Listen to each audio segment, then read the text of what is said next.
Guys, welcome back to my channel युरिक्स. तर उद्या माझी स्कूल आहे आणि तुला आवडतो की नाही आवडतो मला तू कळतच मी म्हणजे त्यांना उद्या घेऊन जाणार. तर ह्याची आत्ताच तयारी करून ठेवते. तिथे सांगू नाही शकले पण तिने नकार देण्यामागे काहीतरी कारण मी नाही घेऊन जात.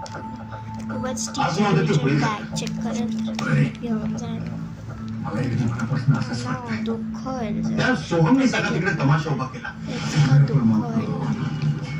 आपला साहेबांचं काय नाही त्या माझ्या क्रॉसच करत होत्या इराला सोहमला. पण खूप दुःख. आता तर हे माझ्या बाजूला झोपून गेले. ते ज्यावेळी त्यांना असं पडायला लावतं ना तेव्हा खूप छानपैकी जगतं. काय बघा कसे झोपून गेले ते. हे गाईज, तर एक बोलते जरी तू हिला घेतलंस तर मला काय मी तुला देऊन टाकेन, पण तू 2 वर्ष हरवू नको यार. ती एका क्षणात पासून आता तीच स्वप्न समीर प्लीज बरोबर बघायची. नको प्लीज. कसं जमेल तुला? पाया हाच विचार करतेस ना? पण मग मला पर्याय काय?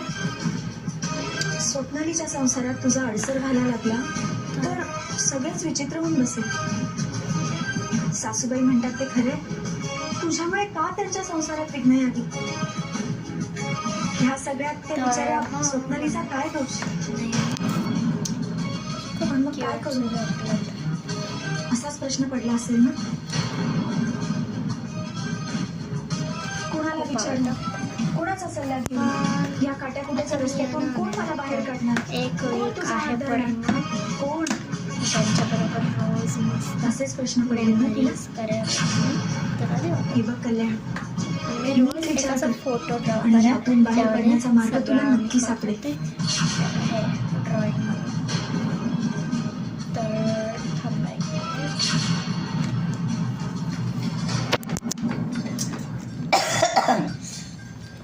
आणि मी एवढं काय रेकॉर्डिंग नाही करू शकत, पण जेवढं होईल तेवढं मी करेन. झाल्या का आल्या आल्या चौकशा सुरू. किती वाजले ते तरी बघ.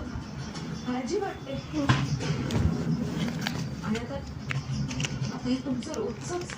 हो हे दारू पिणं रोजचं झालंय. मग तुला पैसे नाही पितो. तर गुड नाईट हा गाय. बाय.